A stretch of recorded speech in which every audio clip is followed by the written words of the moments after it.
The Lord be with you. A reading from the Holy Gospel according to Matthew.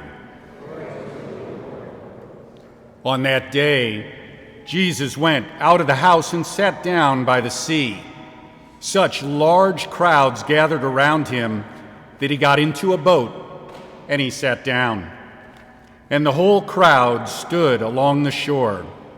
And he spoke to them at length in parables, saying, A sower went out to sow, and as he sowed, some seed fell on the path, and birds came and ate it up.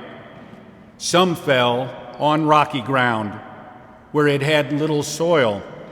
It sprang up at once, because the soil was not deep, and when the sun rose, it was scorched, and it withered for lack of roots.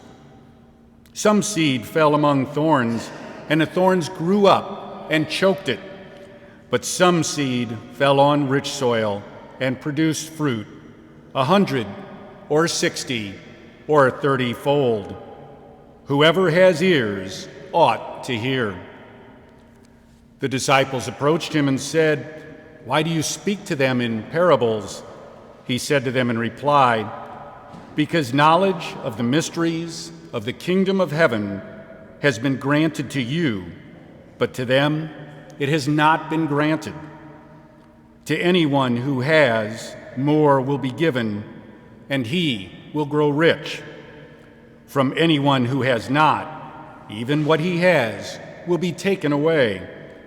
This is why I speak to them in parables, because they look, but they do not see. They hear, but they do not listen or understand. Isaiah's prophecy is fulfilled in them, which says, You shall indeed hear, but not understand. You shall indeed look, but not see. Gross is the heart of this people. They will hardly hear with their ears. They have closed their eyes, lest they see with their eyes and hear with their ears and understand with the hearts and be converted, and I heal them. But blessed are your eyes, because they see, and your ears, because they hear.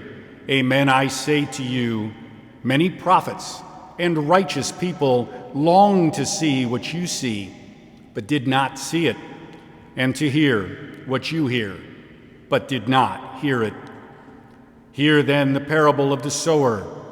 The seed sown on the path is the one who hears the word of the kingdom without understanding it.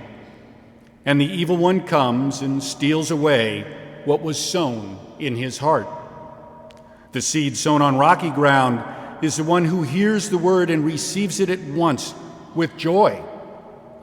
But he has no root and lasts only for a time. Then some tribulation or persecution comes because of the world. He immediately falls away. The seed sown among thorns is the one who hears the word, but then worldly anxieties and the lure of riches choke the word, and it bears no fruit. But the seed sown on rich soil is the one who hears the word and understands it, who indeed bears fruit and yields 100 or 60 or 30-fold. The Gospel of the Lord.